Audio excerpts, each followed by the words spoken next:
Ang total po from 2022 to 2025 is actually 1,200,000,000,308,300,000 or 1.2 trillion pesos. Ito bang mga these municipalities that have mentioned, nabayaran na ba yung itong Wawaw Builders? Bayad na ba?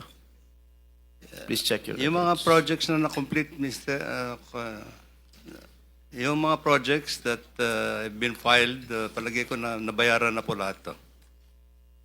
So, Except when will for- we expect your investigation to finish? Probably in a couple of weeks, or next week, Your Honor, we just have... And who is in charge of inspecting the quality control in the province of Bulacan? right now, Your Honor, I have relieved the entire district office. Oh. I have relieved the Yes. entire district office and the Assuming regional... that you have relieved all your officials, who is this person who is in charge of inspecting the quality control in Bulacan before you relieve them?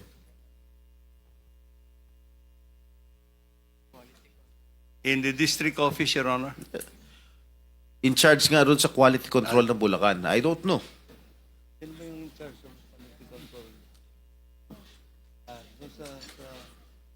Your Honor, just may I have to consult?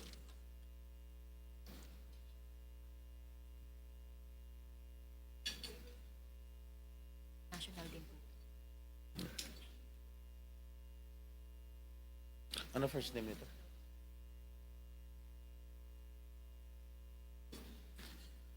I was just informed, Your Honor, sorry about that.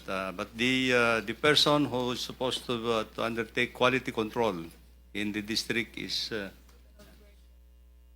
Norberto Santos, Your Honor. Okay, Mr.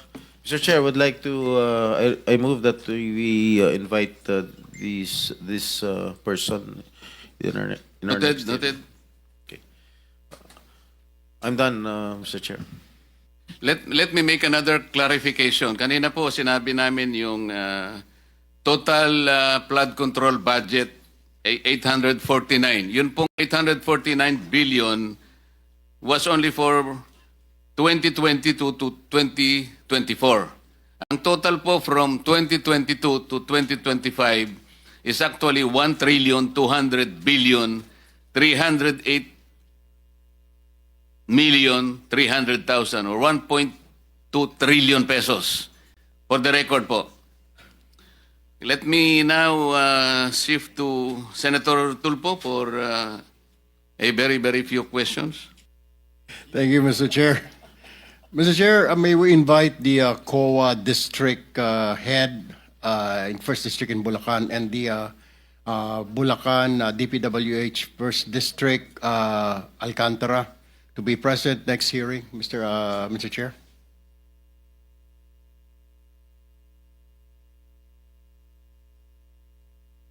Mr. Chair, can we invite the COA First District of Bulacan and the District Engineer, First District, Alcantara, to... for Certainly. next hearing? Director General, please take note of the request. All right. Now let me direct my question to the Department of Public Works and Highways. Mr. Secretary, based on the list released by the President, there are top provinces with flood control projects. Okay? Pero they're not on top of the list na flood-prone area. Like Cebu with 414 flood control project, Isabela 341, Albay 273, Leyte 262, Camarines Sur 252. Tinitignan ko po itong listahan. Wala po sila dito sa top 10 flood-prone province. Ang number 1 po dyan, Pampanga, Nueva Ecija, Pangasinan, Tarlac, Bulacan, Metro Manila, Maguindanao, North Cotabato, Oriental Mindoro, Ilocos Norte. Ang tanong ko po, Mr. Secretary, ano po sinunod ho natin dito? Yung hazard mapping po ba? O sinunod natin yung politiko kung saan niya gustong ilagay yung pondo niya? Mr. Secretary. Your Honor, as I have explained, actually po, yung paglalagay po ng projects, ng flood control projects, under the National Expenditure Program po ito, no? Under the National Expenditure Program, meron po kasing allocation for each engineering district. Allocation po. And then, if you say there is a 1 billion allocation for a engineering district, ang policy po namin dito is 70% of that should go to the core program of the department, which is National Road Program Management and bridges, and of course flood control projects. So, ito po yung core program ng department. So at the end, these are prioritized. And 70% of the 1 billion, as I said, 1 billion, theoretical 1 billion, can be allocated for local infrastructure. So in the allocation of that 70%, it is all up to the priorities in that district where to put the allocations, either in roads or flood control, Mr. Chairman. So at the end of the day, ang kwan po nito is actually we, as I mentioned, it has to go through the process of the projects would have been included in the regional budget proposal.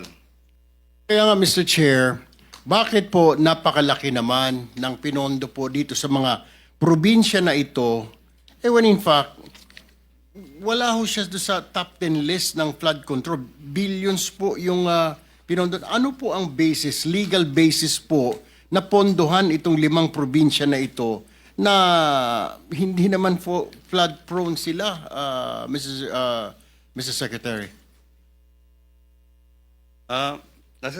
Ito po kasi yung situation, Mr. Chair.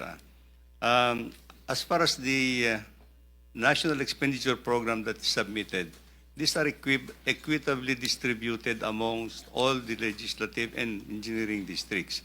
However, Mr. Chair, I think we know that actually after the General Appropriations Act, marami po yung mga projects that are included.